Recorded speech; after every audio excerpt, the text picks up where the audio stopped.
بسم اللہ الرحمن الرحیم۔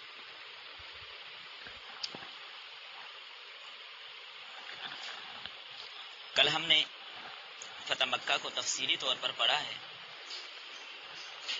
آپ صلی اللہ علیہ وسلم کتنے صحابہ اپنے ساتھ لے کر گئے، کس انداز سے گئے، تیاری کیسے شروع کی، معاملات کو کیسے خفیہ رکھا اور کس طرح مکہ میں داخل ہوئے، راستے میں کیا کچھ پیش آیا، ابو سفیان مسلمان کیسے ہوئے، دونوں سفیان کیسے مسلمان ہوئے، یہ تفصیل آپ کے سامنے کل کے سبق میں الحمدللہ گزر چکی۔ فتح مکہ کے بعد جیسے کہ کل عرض کیا تھا، گرد و نواح کے جو قبائل تھے ان کی تسخیر کرنا بھی لازمی اور ضروری تھا۔ آپ صلی اللہ علیہ وسلم نے جب مکہ فتح کیا، فتح مکہ کے بعد یہ خبر پورے عرب میں جنگل کی آگ کی طرح پھیل گئی۔ اب اسلام پورے جزیرۃ العرب میں ایک ناقابل تسخیر قوت بن گیا تھا۔ کفر اور شرک کے ترکش میں ابھی کچھ تیر باقی تھے، تو آپ صلی اللہ علیہ وسلم نے سوچا کہ ان کا بھی کوئی حل کرنا چاہیے۔ تو آج ہم چلتے ہیں غزوہ حنین کی طرف۔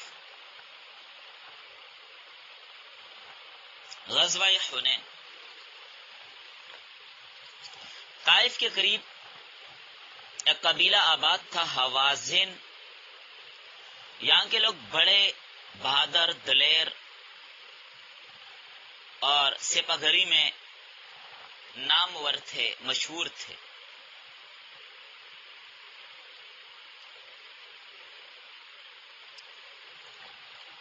حوازن کے رئیس عوف بن مالک نے اپنے قبیلے کے ساتھ بنو سقیم، بنو ثقیف، بنو سعد، نصر، بنو جشم کے جنگجوؤں کو متحد کیا کہ ہم مسلمانوں پر حملہ کرتے ہیں۔ انہوں نے مکہ فتح کیا تو ہم ان پر حملہ کرتے ہیں۔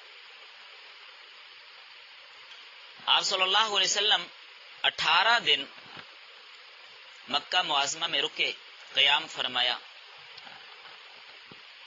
اس دوران بنو حوازن اور ان کے اتحادیوں کی جو جنگی تدابیر اور جنگی تیاریاں تھیں، آپ صلی اللہ علیہ وسلم کو اس کی خبر ملتی رہی۔ آپ صلی اللہ علیہ وسلم نے حضرت عبداللہ بن حدر رضی اللہ تعالیٰ عنہ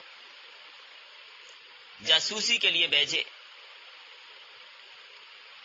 کہ جا کر دشمن کی عسکری قوت کا اندازہ لگائیں اور وہ جو انتظامات کر رہے ہیں جنگ کے لیے، چشم دید حال آ کر سنائیں۔ مدینہ کا فتح مند لشکر اگر اس مہم سے کتراتا تو اس کے واپس جاتے ہی معاملہ خراب ہو جاتا، پانسا پلٹ جاتا۔ اس لیے نبی صلی اللہ علیہ وسلم نے تیزی سے فوجی انتظامات مکمل کیے۔ صفوان بن امیہ سے کہا 100 زیریں لیں اور پوری ذمہ داری سے ان کو واپس بھی انہیں کیا جائے گا۔ 5 شوال 8 ہجری کو 12,000 کا لشکر مکہ سے جنوب مشرق کی طرف روانہ ہوا۔ 10,000 صحابہ وہی تھے جو فتح مکہ کے لیے آپ صلی اللہ علیہ وسلم کے ساتھ آئے تھے۔ 2,000 وہ تھے جو فتح مکہ کے موقع پر اسلام لائے تھے۔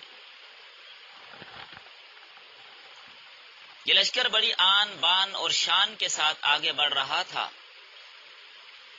مسلمانوں کی توقع تھی کہ دشمن ان سے مرعوب ہو کر پسپا ہوگا۔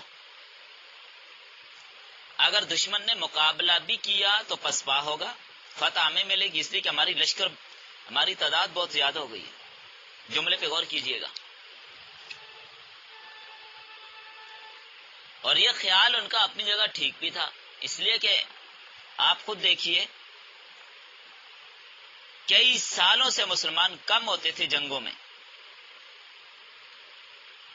اور اپنے سے کئی گنا بڑے لشکر کو شکست دیتے تھے، اور آج بڑا لشکر بن گئے ہیں۔ سحپیر کا وقت تھا، نبی صلی اللہ علیہ وسلم نے پڑاؤ ڈالنے کا حکم دیا، نماز ظہر کی تیاری کی۔ مخبر نے آ کر بتایا کہ مخالف لشکر حنین کے پہاڑی علاقے میں ہے اور مورچہ بندی کر رہا ہے، اور مزے کی بات یہ تھی کہ یہ لوگ جو لڑنے آئے تھے اپنے جانوروں کو بھی ساتھ لے کے آئے تھے، اپنا مال دولت سب کچھ ساتھ لے کر آئے تھے۔ کیوں؟ اس لیے کہ کوئی آدمی واپس نہ جائے، یعنی کسی آدمی کے دل میں خیال نہ آئے کہ میرے بیوی بچے گھر میں، میرا پیسہ، میرا مال، میری دولت، میرے جانور، میرے اونٹ، میری بکریاں گھر میں، یہ خیال نہ آئے۔ تو اس لیے اپنے جانوروں کو ساتھ لے کر لشکر لے کر حنین میں پہنچا۔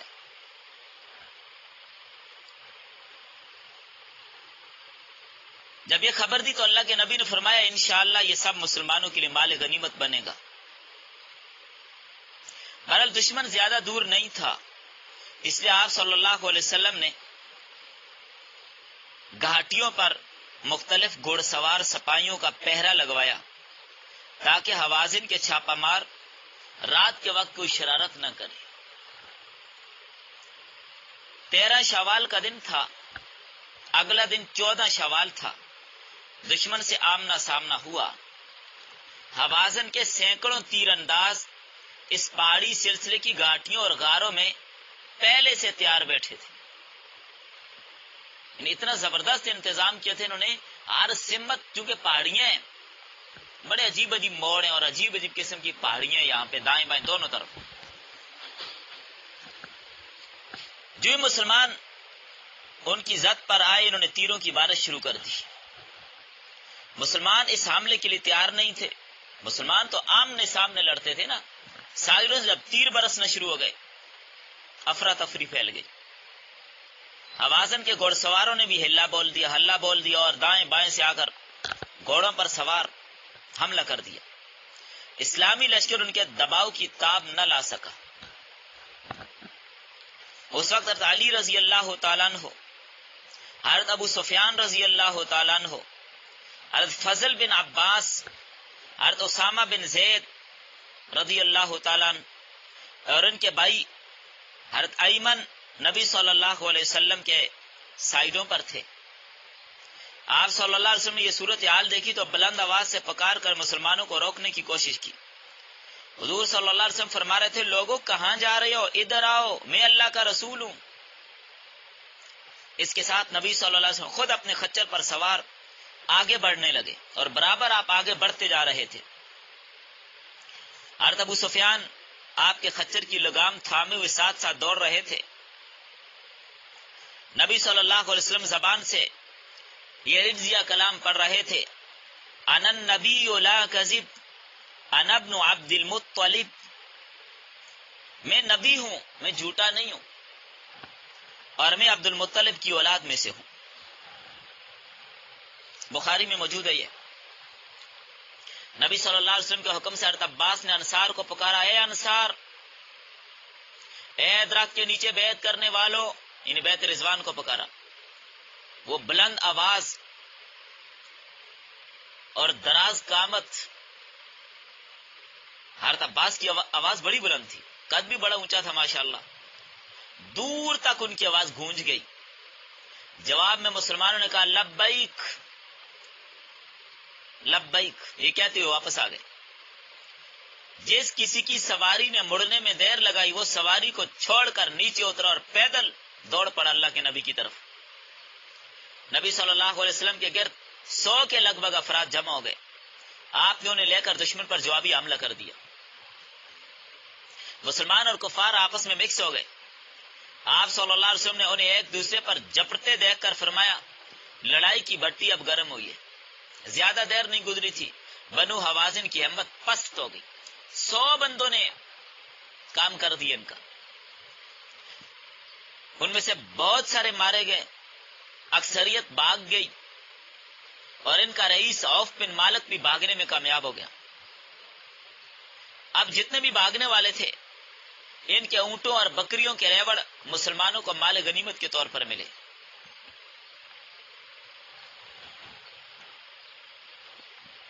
حوازن اور اس کے اتحادی اگرچہ میدان میں شکست کھا گئے تھے، لیکن اس جنگ کا دوسرا مرحلہ ابھی باقی تھا۔ جی اگلا عنوان دے دیجئے، طائف کا محاصرہ۔ حوازن کا سردار عوف بن مالک اپنے لشکر کے باقی افراد کے ساتھ پسپا ہو کر طائف کے بند شہر میں مورچہ زن ہو گیا۔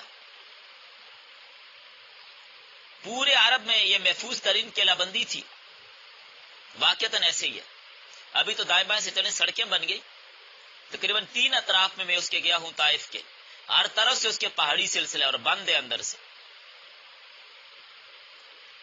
پہاڑ پر ہونے کی وجہ سے اس پر حملہ کرنا کافی مشکل ہے۔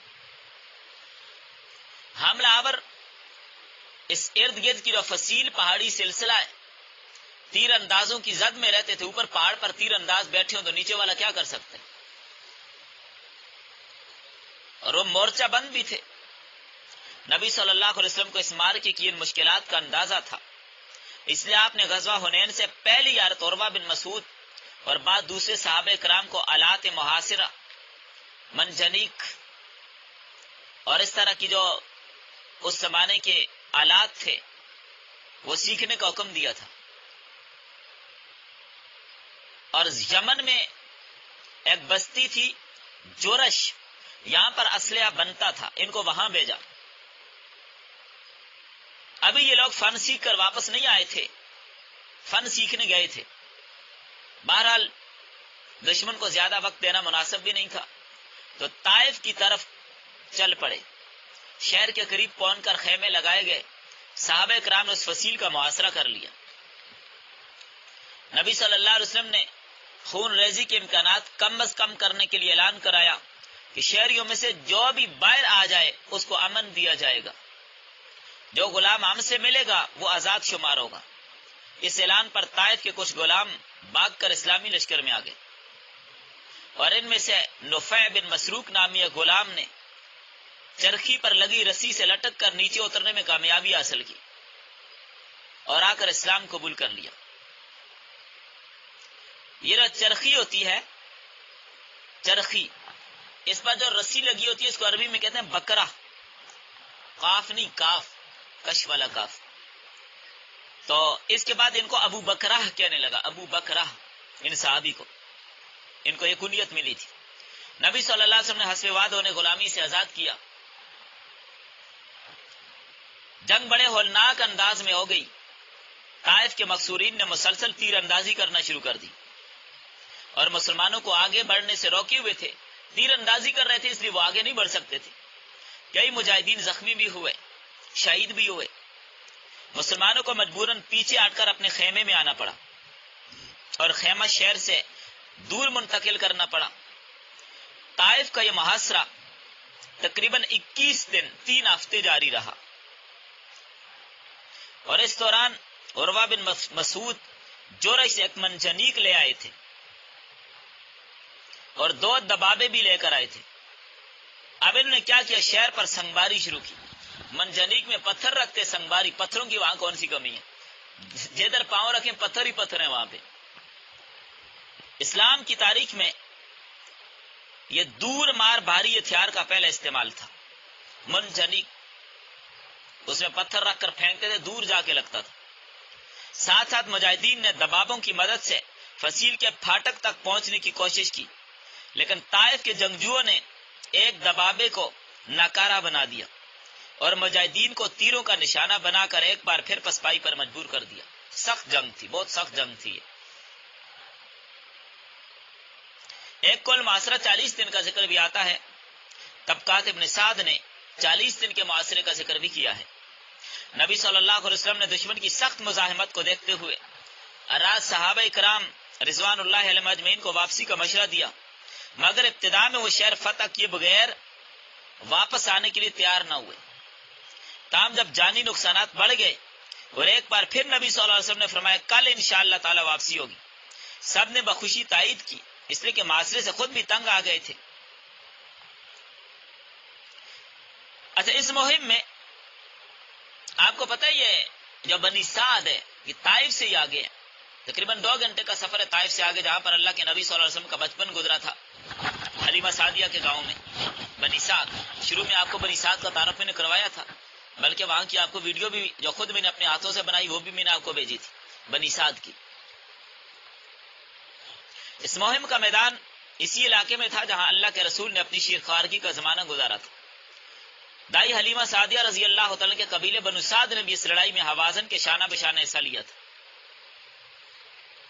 اور ان کے مرد و زن بھی قیدی بن گئے تھے، جن میں حلیمہ سعدیہ رضی اللہ تعالیٰ کی صاحبزادی شیمہ بھی تھی. جب انہوں نے مسلمانوں کو بتانے کی کوشش کی کہ وہ نبی صلی اللہ علیہ وسلم کی رضائی بہن ہے تو کسی کو یقین نہ آیا، کسی کو یقین نہیں آ رہا تھا کہ رضائی بہن ہے. آخر انہیں نبی صلی اللہ علیہ وسلم کے پاس لایا گیا. شیمہ جن کی عمر 70 سال کے قریب تھی، عموماً اس کو شیمہ پڑھا جاتا ہے لیکن صحیح نام یہ شیمہ ہے.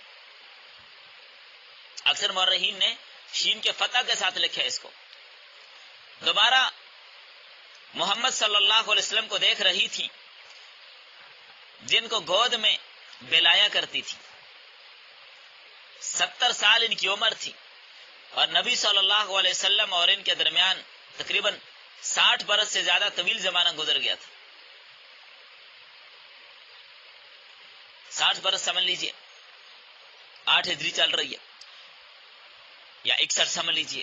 تو نبی صلی اللہ علیہ وسلم وہی تھے سب سے الگ، سب سے ممتاز. یہ شیمہ نبی صلی اللہ علیہ وسلم کے سامنے آ کر بولنے لگی، یا رسول اللہ میں آپ کی رضائی بہن ہوں. نبی صلی اللہ علیہ وسلم نے فرمایا اس کی کوئی نشانی ہے؟ مجھے کیا یقین کہ آپ میری رضائی بہن ہو. کہنے لگی کیا یہ نشانی کافی نہیں؟ میں آپ کو اٹھائے ہوئے تھی، آپ نے میری پشت پر کاٹا تھا، اس کا نشان موجود ہے. اللہ کے نبی کو اب بچپن کی بات یاد آ گئی. یہ ہے نبی کا حافظہ. آپ صلی اللہ علیہ وسلم نے ان کے اعزاز میں اپنی چادر مبارک بچھا کر انہیں اس پر بٹھایا. یہ تاریخی روایت ہے. بس آپ صلی اللہ علیہ وسلم نے جب ان کو اپنی چادر مبارک پر بٹھایا اور فرمایا آپ چاہیں تو میرے ساتھ ہی رہیں. انہوں نے اپنی قوم کے ساتھ واپس جانا پسند کیا اور آپ صلی اللہ علیہ وسلم نے انہیں ایک غلام اور ایک باندی ہدیے کے طور پر دے کر بڑی عزت کے ساتھ رخصت کی اپنی بہن کو.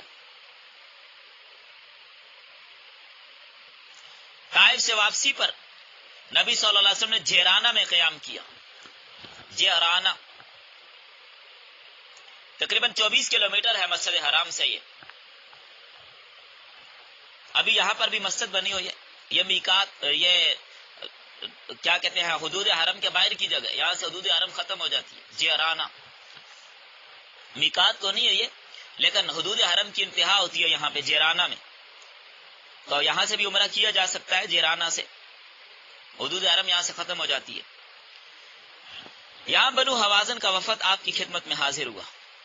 یہ وہ مقام اللہ نے یہاں پر بھی مجھے پہنچایا. اسی مقام پر آپ صلی اللہ علیہ وسلم نے ان لوگوں کے انتظار کیا تھا کہ اتنا ان کا مال غنیمت ہم لے آئے ہیں، یہ آتے ہیں مسلمان ہوتے ہیں نہیں ہوتے کیا کرتے ہیں. یہاں انتظار کیا تھا جیرانہ میں، اور یہیں سے نبی صلی اللہ علیہ وسلم نے عمرہ بھی کیا تھا. اس لیے یہاں سے عمرہ کرنا سنت ہے. بڑی خوبصورت مسجد بنی ہوئی ہے یہاں پہ، شاید میں نے آپ کو دکھائی ہوگی. اچھا، اس دوران ایک عمر رسیدہ خاتون آئی. نبی صلی اللہ علیہ وسلم نے ان کا استقبال کیا، اپنی چادر بچھائی اور ان کو بٹھایا. صحابہ نے اتنی عزت افزائی دے کر پوچھا یا رسول اللہ یہ کون ہے؟ فرمایا یہ میری رضائی والدہ حلیمہ سعدیہ ہیں. اندازاً اس وقت یہ میں جو سارا بتا رہا ہوں الاصابہ فی معرفت الصحابہ کے اندر یہ واقعہ لکھا ہوا ہے. 85 سال ان کی عمر تھی.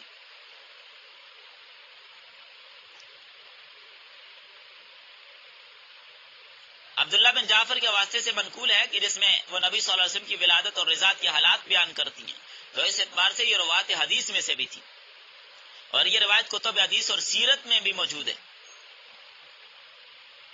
اور ابن حبان نے بھی اس کو نقل کیا ہے۔ ایک روایت کے مطابق حلیمہ سعدیہ حضور صلی اللہ علیہ وسلم کے اور خدیجہ سے نکاح کے بعد ایک بار مکہ بھی آئی تھی اور اپنے علاقے میں قید سالی کی شکایت کی تھی، تو نبی صلی اللہ علیہ وسلم نے خدیجہ سے کہہ کر انہیں 1 اونٹ اور 40 بکریاں بھی دلوائی تھی۔ ابن جوزی نے اس کو نقل کیا ہے، اور بعض روایات میں آتا ہے کہ حلیمہ سعدیہ کا گھرانہ نبی صلی اللہ علیہ وسلم کے مدینہ ہجرت فرمانے سے پہلے ہی مسلمان ہو گیا تھا۔ اچھا، مجھے سمجھ نہیں آئی، ویسے ابھی یہ جو بنی سعد ہے جہاں پر حلیمہ سعدیہ کا قبیلہ بات ہے، کوئی گھر بھی نہیں ہے یہاں، کچھ بھی نہیں، خالی علاقے، وہ جو پرانے گھروں کے نشان بنے ہوئے ہیں، پتھر پڑے ہیں، کچھ آدھی آدھی چھوٹی چھوٹی دیواریں پتھروں کی، وہی پرانے زمانے کی، اور ایک بہت بڑا قبرستان ہے، وہ آپ کو شاید میں نے قبرستان بھی آپ کو دکھایا تھا، میں نے، یاد ہے یا بھول گئے آپ لوگ؟ آپ صلی اللہ علیہ وسلم کی رضاعت کے بارے میں جب آپ لوگ پڑھ رہے تھے شروع میں رمضان میں رضاعت کے بارے میں پڑھ رہے تھے کہ وہ علاقہ سارا میں نے آپ کو دکھایا تھا، اور جس مقام پر آپ صلی اللہ علیہ وسلم کا شق صدر ہوا تھا، 2 فرشتے آئے تھے اور آپ کا شق صدر کیا تھا، وہ مقام بھی آپ کو میں نے دکھایا تھا۔ اور ایک روایت میں ہے کہ حلیمہ سعدیہ رضی اللہ تعالیٰ عنہ، ان کے خامد حارث مکہ میں نبی صلی اللہ علیہ وسلم کی خدمت میں حاضر ہوئے، آپ کی باتیں سنی اور اسلام قبول کر لیا۔ وہ فرماتے تھے میرا یہ بیٹا میرا ہاتھ اس وقت تک نہ چھوڑے گا جب تک مجھے جنت میں داخل نہ کر دے۔ اور ابن جوزی کی روایت کے مطابق حارث کے ساتھ حلیمہ بھی مکہ آئی تھی اور انہوں نے اسلام قبول کر لیا تھا۔ ابن جوزی بہت بڑی شخصیت ہیں، علم اسماء الرجال میں، اس فن کے اندر کون سی حدیث کس درجے کی، کس حیثیت کی ہے، صحیح ہے ضعیف ہے کیا ہے، اس فن میں بڑے ماہر تھے یہ۔ غالباً نبی صلی اللہ علیہ وسلم کے دیگر رضائی بھائی بہن اس وقت مسلمان ہو گئے تھے، لیکن قوم کے خوف سے اپنے اسلام کو چھپا کے رکھا ہوا تھا۔ شیمہ کے الفاظ یا رسول اللہ، ابھی سنا نا آپ نے، یہ جملہ بھی اس بات پر دلالت کرتا ہے کہ وہ پہلے سے مسلمان تھی، اس لیے نبی صلی اللہ علیہ وسلم کو انہوں نے یا رسول اللہ کہہ کر خطاب کیا، اور حضرت حلیمہ کو بھی آپ کو دعوت اسلام دینے کی ضرورت نہیں پڑی، معلوم ہو پہلے سے مسلمان تھے، یہ لوگ پہلے سے مسلمان ہو گئے تھے مکہ آ کر۔ بنو حوازن کے وفد سے جب شرف باریابی ملا، انہوں نے اسلام قبول کرنے کی خواہش ظاہر کی کہ ہم اسلام قبول کرتے ہیں۔ 6000 قیدی مسلمانوں کے پاس تھے، جن میں عورتیں اور بچے بھی تھے، چونکہ یہ سارے ہی لوگوں کو لے کر میدان حنین میں آ گئے تھے، مسلمانوں کی تحویل میں تھے سارے۔ وفد کے ایک رکن ابو برقان جو نبی صلی اللہ علیہ وسلم کے رضائی چچا تھے، انہوں نے درخواست کی کہ ان کو آزاد کر دیا جائے، تو نبی صلی اللہ علیہ وسلم نے ان لوگوں کے اسلام قبول کرنے اور اپنے رضائی رشتوں کے اکرام میں صحابہ سے مشورہ کر کے تمام قیدیوں کو آزاد کر دیا تھا۔ مال غنیمت میں زیادہ تر بھیڑ بکریاں تھیں جو مجاہدین میں تقسیم کر دی گئی، ہزاروں کی تعداد میں تھیں، ہزاروں کی تعداد میں بکریاں تھیں۔ آپ صلی اللہ علیہ وسلم نے اس میں بڑا ایسا ان لوگوں کو دیا جو اسلام کی طرف راغب ہو رہے تھے مگر ابھی کلمہ پڑا نہیں تھا، اسی کو مؤلفۃ القلوب کہتے ہیں۔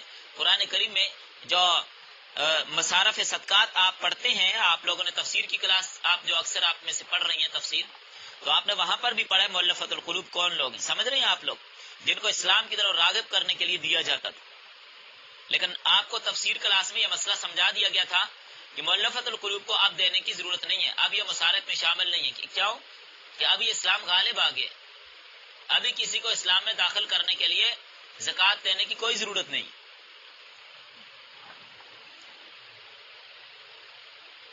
جو 8 مصارف پڑھے اس کی طرف اشارہ کر رہا ہوں میں۔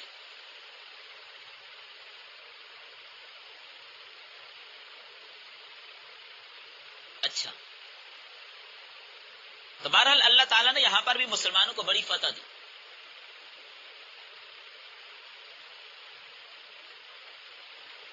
حالانکہ آپ دیکھیے ابتدا میں مسئلہ بن گیا تھا، میں دیکھتا ہوں اگر یہ حنین کے علاقے کی تصویر میرے پاس بنائی ہوئی ہوگی تو میں آپ کو دکھاتا ہوں.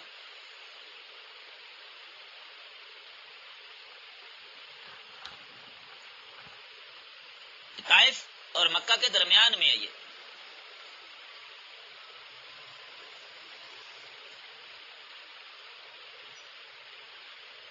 بہرحال تلاش کرنی پڑے گی. بہرحال دیکھتے ہیں، سبق کے آخر میں چیک کریں گے.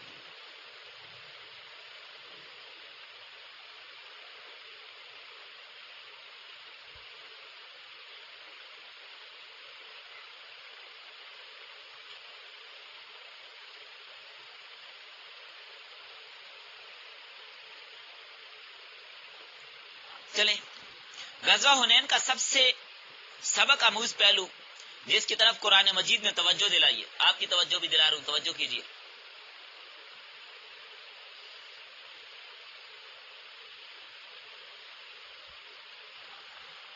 مسلمانوں کو بھرپور اسباب حرب جمع کرنے کی ہر ممکنہ کوشش کے باوجود کبھی بھی اپنے اسلحے پر، اپنی تعداد پر مغرور نہیں ہونا چاہیے. اس لیے کہ فتح اللہ دیتے ہیں، مال کی وجہ سے نہیں. سمجھ آ رہی ہے بات؟ مال کی وجہ سے فتح نہیں ہوتی، اسلحہ کی وجہ سے، تعداد کی وجہ سے فتح نہیں ہوتی. اصل اعتماد اور بھروسہ اللہ پہ ہونا چاہیے. دعا اور توکل کا اہتمام ہر لمحے ہونا چاہیے. یہ سبق ملا غزوہ حنین سے. ورنہ آپ اندازہ لگائیے کتنی تعداد تھی مسلمانوں کی اس موقع پر، اور وہ بھی موقع تھا جب 313 تھے، اور ابھی آپ دیکھیں کتنی تعداد ہے، لیکن اس کے باوجود ابتدا میں پسپائی ہو رہی ہے. اس کی وجہ کیا ہے؟ وجہ اس کی یہی ہوئی کہ مسلمان یہ سمجھے کہ اب ہماری تعداد زیادہ ہے.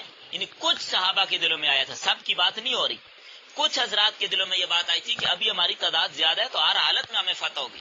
تو اس پر اللہ تعالی نے تنبیہ فرمائی کہ آئندہ کبھی اس چیز پر توجہ نہ دینا. فتح دینا اللہ کے اختیار میں ہے، اللہ کی مرضی میں ہے. یہ مت سمجھیں، یہ مت سمجھیں، یہ مت سمجھیں کہ ہماری تعداد زیادہ ہے یا ہمارے پاس اسلحہ زیادہ ہے تو ہم کامیاب ہو جائیں گے. نہیں، بالکل ایسا نہیں ہے، بالکل ایسا نہیں ہے. اللہ تعالیٰ جس کو چاہے فتح دے دے. تو اس سے ایک تو سبق سکھانا مقصود تھا، سبق سکھانا مقصود تھا.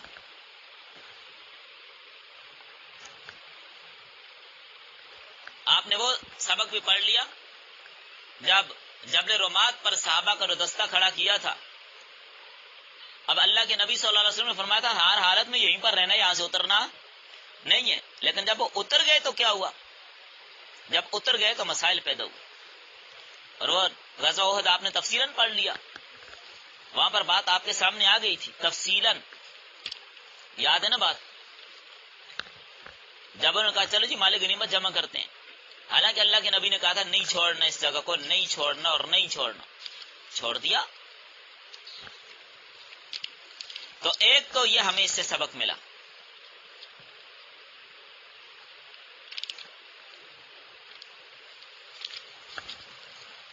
دوسری بات، حنین سے واپسی پہ راستے میں وادی جیرانہ میں پڑاؤ ڈالا ہوا تھا. اس دوران اذان دی گئی. بڑی لمبی زلفوں والے ایک نوجوان ابو محذورہ نے مذاقاً اس کی نقل اتارنا شروع کی. آواز ان کی بڑی اونچی اور دلکش بھی تھی. نبی صلی اللہ علیہ وسلم کے کانوں میں یہ آواز پڑی. اس کو بلایا، ڈانٹا ڈپٹا نہیں، شفقت سے اس کے سر پہ ہاتھ رکھا اور پوچھا کیا کہہ رہے تھے آپ؟ انہوں نے کہا جی میں اذان پڑھ رہا تھا، نقل اتار رہا تھا. آپ نے فرمایا چلو مجھے بھی سناؤ پڑھ کے. تو ابو محذورہ پر ایسا اثر ہوا کہ اسلام ہی قبول کر لیا. لمبا واقعہ پورا آپ لوگ پڑھتے رہتے ہیں، سنتے رہتے ہیں، اس لیے میں ذکر نہیں کر رہا، صرف واقعہ کی طرف اشارہ دے رہا ہوں. نبی صلی اللہ علیہ وسلم کی طرف سے ان کو مسجد الحرام کا مؤذن رکھا گیا تھا، اور عمر بار انہوں نے بال نہیں کاٹے تھے جس پر نبی صلی اللہ علیہ وسلم نے اپنا ہاتھ لگایا تھا.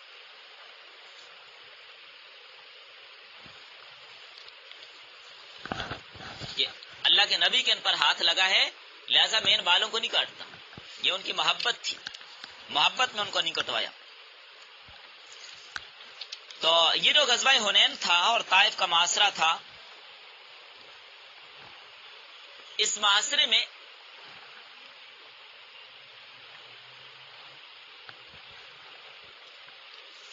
حنین سے واپسی کے بعد آپ صلی اللہ علیہ وسلم نے جو مال غنیمت کے طور پر ملا تھا اس کی تقسیم بھی شروع کی. چلیں اس سے پہلے یہاں پر تھوڑا سا آپ کو تعارف کروا دوں کہ تیر اندازی بہت سخت تھی.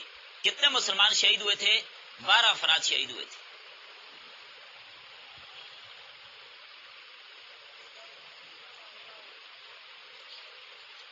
اور یہ جب 12 افراد شہید معاشرہ جب طائف کا معاشرہ ہو رہا تھا اس دوران کی بات ہو رہی ہے.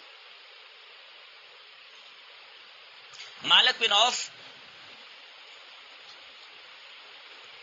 یہ سپہ سالار جو حوازن کے تھے اپنی فوج کے ساتھ طائف کے قلعے میں پہنچ کے بند ہو گئے تھے. دروازہ بند کر دیا تھا اور کئی سالوں کا غلہ اپنے پاس انہوں نے جمع کر لیا تھا اور قلعہ کے اندر سامان سارا فراہم کر لیا تھا. نبی صلی اللہ علیہ وسلم نے طائف پہنچ کر ان کا محاصرہ جب کیا، منجنیق کے ذریعے ان پر پتھر برسائے، جیسا کہ ابھی میں نے منجنیق کے بارے میں تذکرہ سارا کر دیا. ان لوگوں نے قلعہ کی فصیل پر تیر اندازوں کو بٹھایا ہوا تھا اور انہوں نے تیر اندازی شروع کی. خالد بن ولید نے ان کا مقابلہ کیا، بلکہ خالد بن ولید نے کہا سامنے آؤ، سامنے آ کر تلوار سے 10 بدس مقابلہ کر دیں پھر پتہ چلے. لیکن انہوں نے کہا جی ہمیں قلعہ سے اترنے کی ضرورت ہی نہیں، ہم نہیں آتے. سال کا غلہ ہمارے پاس موجود ہے، جب یہ ختم ہو جائے گا تب ہم تلواریں لے کر اتریں گے. تو مسلمانوں نے دبابہ میں بیٹھ کر قلعہ کی دیوار میں نقب لگانے کی کوشش کی. یہ دبابہ جو بنایا جاتا تھا نا اس کے اندر بیٹھے تاکہ اس کے اوپر تیر اگر لگائیں گے بھی، تیر ماریں گے تو اس پر تیر نہیں لگیں گے. لیکن ان لوگوں نے کیا کیا، اوپر سے لوہے کی گرم سلاخیں برسانی شروع کر دی جس سے مسلمانوں کو پیچھے ہٹنا پڑا. یہ دیکھ کر آپ نے باغات کٹوانے کو حکم دیا. طائف میں باغات تو بہت زیادہ ہیں، ابھی بھی بہت ہیں. تو قلعہ والوں نے آپ کو قرابت داروں کا واسطہ دیا کہ باغات ہمارے نہ کاٹیں. آپ نے فرمایا میں اللہ اور قرابتوں کے لیے ان کو چھوڑے دیتا ہوں. پھر اس کے بعد دیوار قلعہ کے قریب یہ آواز لگوائی کہ جو غلام قلعہ سے اتر کر ہمارے پاس آئے گا وہ آزاد ہے. تو کئی غلام آپ کے ساتھ آ ملے جن کا تذکرہ بھی میں نے کیا. اچھا یہاں پر ایک اور بات زرقانی نے لکھی ہے، اس کی سند کے بارے میں مجھے معلوم نہیں ہے کیا ہے. زرقانی نے ایک بات لکھی ہے، ایک دودھ کا پیالہ آپ کے سامنے پیش کیا گیا تھا، ایک مرغ نے آ کر اس میں چونچ ماری جس سے وہ دودھ سارا نیچے گر گیا. یہ خواب کی بات ہو رہی ہے. آپ نے خواب دیکھا اور یہ کیفیت ہو گئی. آپ نے خواب حضرت ابوبکر صدیق سے بیان کیا تو فرمایا غالباً یہ قلعہ ابھی فتح نہیں ہوگا. آپ نے ایک اور نوفل بن معاویہ دیلمی کو بلا کر ان سے پوچھا آپ کی کیا رائے ہے اس معاملے میں. ان کا یا رسول اللہ اگر ٹھہرے رہیں گے تو معاملہ مشکل ہو جائے گا، اور اگر ان کو چھوڑ دیں گے تو ابھی کوئی نقصان آپ کا نہیں ہے. حضرت عمر نے کہا یا رسول اللہ ان کے حق میں بد دعا کیجیے. آپ نے فرمایا اللہ نے مجھے اجازت نہیں دی. حضرت عمر نے فرمایا پھر ہم کو ان سے لڑنے کی ضرورت کیا ہے. تو اب کوچ کرنے کا حکم دیا، جیسے کہ پہلے بھی آپ نے صحابہ سے عرض کیا، میں نے عرض کر دیا. پھر آپ نے یہ دعا فرمائی اے اللہ ثقیف کو ہدایت دے دے اور ان کو مسلمان کر کے میرے پاس پہنچا. تو بعد میں یہ قلعہ خود بہت ہی فتح ہو گیا، سب لوگ مسلمان ہو گئے. اس مقام پر آپ کو لانا چاہتا تھا کہ اب قلعے کا معاشرہ چھوڑ کر آئے تو کیا ہوا، پھر یہ ہوا سارے لوگ مسلمان ہو کے خود آئے، دعا سے قلعہ فتح ہو گیا. اور مالک بن عوف ان کا سردار خود آپ کی خدمت میں حاضر ہو کر آپ صلی اللہ علیہ وسلم کے سامنے بیٹھا اور اسلام قبول کر لیا. تو فتح ہو گئی نا، اس سے بڑی فتح اور کیا ہے. مارنا ضروری ہے، مسلمان جو ہو گئے اور کیا چاہیے. آ رہی ہے سمجھ آپ لوگوں کو. بہرحال آپ طائف سے چلے، 5 ذی-القعدہ کو جیرانہ پہنچے. مال غنیمت جتنا بھی جمع تھا 6000 قیدی 24,000 اونٹ، 40,000 بکریاں. لکھتے ہو پریشانی تو نہیں ہو رہی یا خوشی ہو رہی ہے؟ 40,000 بکریاں، 24,000 اونٹ، چھوٹی بات ہے. فتح الباری میں ابن حجر نے جو بخاری کی شرح ہے اس میں لکھا ہے 4,000 اوقیہ چاندی،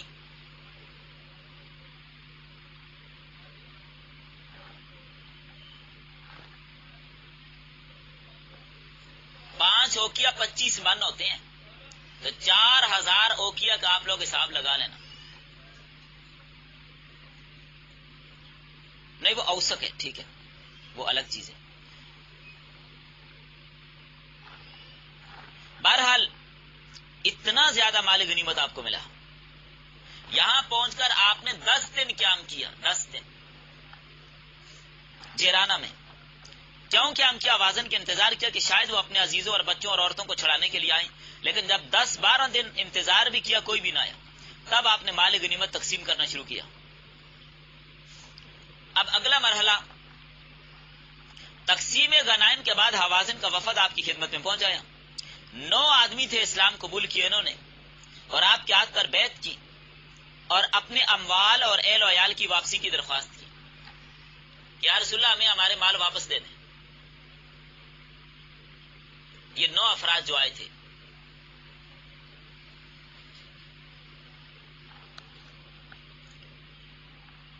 اور آپ کے رضائی والدہ حلیمہ سعدیہ اسی قبیلہ سے تھی، وہ سارا واقعہ جو بھی آپ کو میں نے سنا دیا. تو اس قبیلہ کے خطیب تھے زہیر بن زرد، کھڑے ہوئے کہنے لگے یا رسول اللہ ان قیدیوں میں آپ کی پھوپھیاں، آپ کی خالائیں اور آپ کو گود میں کھلانے والیاں بھی ہیں جو آپ کو گود میں کھلایا کرتی تھی. رضائی پھوپھیاں چھپیاں تھیں نا. اگر کسی بادشاہ یا امیر سے ہمارے اس قسم کے تعلقات ہوتے تو بہت کچھ مہربانی ہوتی، اور آپ کی شان تو سب سے اعلیٰ اور عرفہ ہے. ہم پر جو مصیبت آئی ہے وہ آپ پر مخفی نہیں. آپ ہم پر احسان کیجئے، اللہ آپ پر احسان کرے گا. آپ نے فرمایا میں نے تمہارا بہت انتظار کیا، 10 دن انتظار کرتا رہا کہ شاید آپ لوگ واپس آ جاؤ. اچھا یہاں پر جو اوقیہ ہے نا، اوقیہ، یہ ایک اوقیہ 40 درہم کا ہوتا ہے. وہ اوسق ہے، وہ مجھے غلط فہمی ہو گئی تھی. اوقیہ کی بات آئی تو 4,000 اوقیہ جو ملے، ایک اوقیہ 40 درہم کا ہوتا ہے. اور ایک درہم اس کی مقدار کتنی ہوتی ہے؟ ایک درہم کی مقدار، ایک تو یہ درہم ہے نا جو آج کل چل رہی ہے اس کی بات نہیں ہو رہی، وہ جو چاندی کے سکے ہوتے تھے ان کی بات کر رہا ہوں. اور ایک درہم 3 گرام 17 ملی گرام کے برابر ہوتا ہے.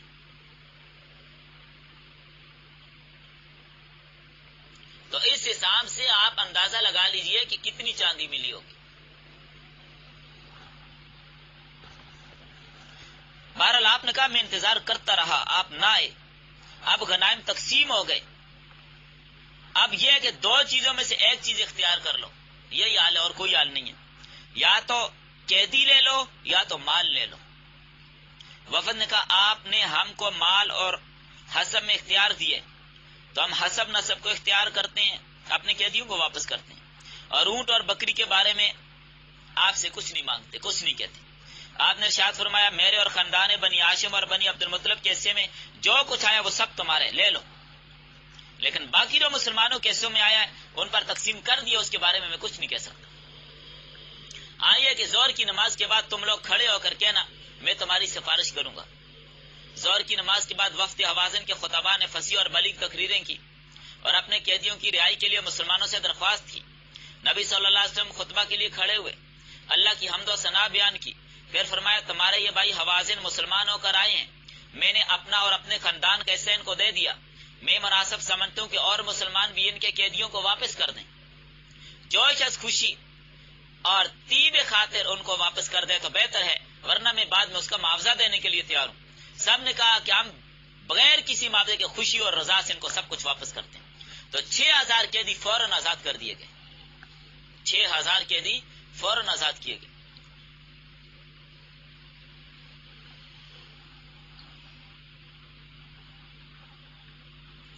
کتنی بڑی قربانی آپ صلی اللہ علیہ وسلم کی. باقی اس کے بعد جو مال تقسیم ہوا تھا مؤلفۃ القلوب وغیرہ کے تحت، نبی صلی اللہ علیہ وسلم نے تقسیم غنائم کے وقت بہت انعامات دیے جو لوگ فتح مکہ کے موقع پر مسلمان ہوئے تھے. کسی کو 100، کسی کو 200، کسی کو 300 تک اونٹ آپ نے دیے. 100 اونٹ، 200 اونٹ، 300 اونٹ ایک ایک بندے کو دیے جا رہے ہیں. جو کچھ دیا گیا وہ قریش کے بڑے لوگوں کو دیا گیا. انصار کو کچھ بھی نہیں دیا. یاد رکھیں، انصار جو مدینہ سے آپ کے ساتھ آئے تھے ان کو کچھ بھی نہیں دیا. شاید انصار میں سے کسی نوجوان کے زبان پر یہ جملہ بھی آیا تھا کہ سارا کچھ قریش کو دے دیا، ہماری تلواریں اب تک خون ٹپکا رہی ہیں. تو بہرحال یہ کسی صحابی نے کہہ دیا ہوگا. نبی صلی اللہ علیہ وسلم کو جب اطلاع ملی تو آپ نے انصار کو جمع کر کے فرمایا، اے انصار، یہ کیا بات ہے جو میں سن رہا ہوں؟ انصار نے کہا، یا رسول اللہ، ہم میں تو کسی نے ایسی بات نہیں کی. ہمارے جو سمجھدار لوگ ہیں ان میں سے کسی نے ایسی کوئی بات نہیں کی. شاید بعض نئے نوجوانوں نے ایسی کوئی بات کی ہو. آپ نے فرمایا، اے گروہ انصار، کیا تم گمراہ نہ تھے؟ اللہ نے تم کو میرے ذریعہ سے ہدایت دی. آپس میں ایک دوسرے کے دشمن تھے، اللہ نے میرے ذریعے تمہارے دلوں کو ملا دیا. تم فقیر تھے، اللہ نے میرے ذریعے تمہیں مالا مال کر دیا. انصار نے کہا، آپ جو فرماتے ہیں بالکل سچ فرما رہے ہیں. بے شک اللہ اور اس کے رسول کا ہم پر بڑا احسان ہے. آپ نے کہا، تم میری تقریر کا یہ جواب دے سکتے ہو کہ اے محمد، جب لوگوں نے تجھ کو جھٹلایا ہم نے تیری تصدیق کی. جب تو بے یار و مددگار تھا اس وقت ہم نے تیری مدد کی. جب تو بے سہارا اور بے ٹھکانہ تھا تو ہم نے تجھے ٹھکانہ دیا. جب تو مفلس تھا تو ہم نے تیری غمگساری کی. اے گروہ انصار، کیا تمہارے دل اس بات سے رنجیدہ ہوئے کہ میں نے اس مال میں سے ان لوگوں کو کچھ مال دے دیا؟ تم اس سے رنجیدہ ہوئے ہو؟ ان کی تالیف قلوب کے لیے میں نے دیے، اور تمہارا اسلام پکا، تمہارا ایمان مضبوط، تمہیں دینے کی ضرورت نہیں ہے، تمہارا ایمان پکا ہے. اور بخاری کی روایت میں ہے کہ آپ صلی اللہ علیہ وسلم نے یہ فرمایا کہ قریش کو قتل و قید کی مصیبتیں پہنچی ہیں، یعنی مسلمانوں کے مقابلے میں ان کو جانی اور مالی طرح طرح کے بہت سارے نقصان ہوئے جب بھی جنگ کے لیے آتے رہے. اس لیے اس داد سے ان کے نقصان کی کچھ تلافی کرنا مقصود ہے، اس لیے ان کو یہ میں نے زیادہ دے دیا. پھر اللہ کے نبی نے اور کیا فرمایا؟ توجہ اور مزے کی بات تو یہ ہے، فرمایا کیا تم اس بات پر خوش نہیں ہو؟ یہ لوگ تو مال لے کے جائیں اور تم اللہ کا رسول اپنے ساتھ لے کے جاؤ. سمجھ آ گئی بات؟ اگر لوگ ایک گھاٹی کو چلیں اور انصار دوسری گھاٹی کو، فرمایا میں انصار کی گھاٹی کو اختیار کروں گا. اور فرمایا کیا تم اس پہ راضی نہیں؟ یہ لوگ اونٹ اور بکریاں لے کر جائیں، اپنے گھر واپس ہوں، اور تم اللہ کے رسول کو اپنے ساتھ لے کر جاؤ. قسم اس ذات کی جس کے قبضہ میں میری جان ہے، اگر ہجرت امر تقدیری نہ ہوتا تو میں بھی انصار میں سے ہوتا. اگر لوگ ایک گھاٹی کو چلے اور انصار دوسری گھاٹی کو، تو میں انصار کے ساتھ چلوں گا. اے اللہ، تو انصار پر، ان کی اولاد پر، اولاد در اولاد پر رحم اور مہربانی فرما. اللہ کے رسول نے جب یہ اعلان کیا فرمانا تھا، انصار خوشی سے چیخ اٹھے، روتے روتے داڑیاں تر ہو گئی خوشی سے، اور کہنے لگے ہم اس تقسیم پر دل و جان سے قربان ہیں کہ اللہ کا رسول ہمارے حصے میں. مجمع رخصت ہو گیا. اس کے بعد 18 ذی الحجہ آپ جیرانہ سے مکہ کی طرف روانہ ہوئے. ارادہ کیا وہاں پہنچ کر عتاب بن اسید کو مکہ کا والی مقرر کیا، اور معاذ بن جبل کو تعلیم دین کی غرض سے ان کے پاس چھوڑا، چونکہ نئے مسلمان ہوئے تھے یہ لوگ. اور 2 مہینے اور 16 دن کے بعد 27 ذوالقعدہ کو ماں اپنے صحابہ کے آپ صلی اللہ علیہ وسلم مدینہ واپس ہوئے. آپ صلی اللہ علیہ وسلم جب اوتاس سے عمرہ کرنے کے لیے تشریف لائے تو باب کعبہ پر کھڑے ہوئے تھے، اور کعبہ کے دونوں بازو دونوں ہاتھوں سے تھامے، اور یہ فرمایا متا قیامت تک ہمیشہ کے لیے حرام کیا گیا ہے. کیونکہ یہ اعلان رات کے وقت تھا اور سامعین حاضرین کی تعداد تھوڑی کم تھی، اس لیے بعد لوگوں کو خبر نہیں ہو سکی تھی. اس کے بعد متا کے مرتکب جو ہوئے، آپ نے غزوہ تبوک میں پھر اس کی حرمت کا اعلان فرمایا تھا. حضرت عمر کے زمانے خلافت میں بعض لوگ اسی بے خبری کی وجہ سے نکاح متا کرتے تھے، یہ خبر سن کر خلیفہ وقت ممبر پر کھڑے ہوئے اور کہا کہ نبی صلی اللہ علیہ وسلم نے متع کو حرام کیا ہے، اور نبی صلی اللہ علیہ وسلم کے وقت میں اگر کسی کو بے خبری ہو، اس کو پتہ نہ چلا ہو، اس پر تو مواخذہ نہیں فرمایا۔ آخر کار متع کی حرمت ثابت ہو چکی ہے۔ اب میرے اعلان کے بعد جو متع کرے گا میں اس پر حد جاری کروں گا۔ حضرت عمر کے اعلان کے بعد متع قطعاً موقوف ہو گیا تھا۔ تو متع اللہ کے نبی نے حرام قرار دے دیا تھا۔ جو طبقے راقصیوں کے آج بھی متع کرتے ہیں وہ غلطی پر مبنی ہے، حرام عمل کر رہے ہیں۔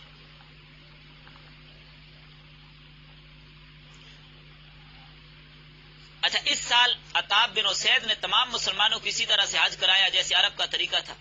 پھر اسی سال ماہ ذی الحجہ میں ماریا قبطیہ کے بطن سے ابراہیم بھی پیدا ہوئے۔ اسی سال آپ نے عمر بن عاص کو عامل بنا کر صدقات وصول کرنے کے لیے عمان کی طرف بھیجا تھا۔ اسی سال آپ نے کعب بن عمیر کو یہ ذات اطلاع کے جو شام کا ایک علاقہ ہے دعوت اسلام کی غرض سے بھیجا تھا۔ 15 آدمی ان کے ہمراہ گئے، وہاں کے لوگوں نے مسلمانوں کو قتل کر دیا تھا، صرف ایک آدمی بچ کر مدینہ واپس آیا تھا۔ تو بہرحال یہ سارے بیچ میں ضمناً چھوٹے چھوٹے واقعات ہیں، اگر ان کو بھی لے کر ہم چلے تو بات بہت لمبی ہو جائے گی، اس لیے میں اختصار کی غرض سے یہ تھوڑی تھوڑی بات آپ کو سنا رہا ہوں کہ چلیں صرف آپ کو تھوڑا تھوڑا ٹچ مل جائے، آگے سمجھ۔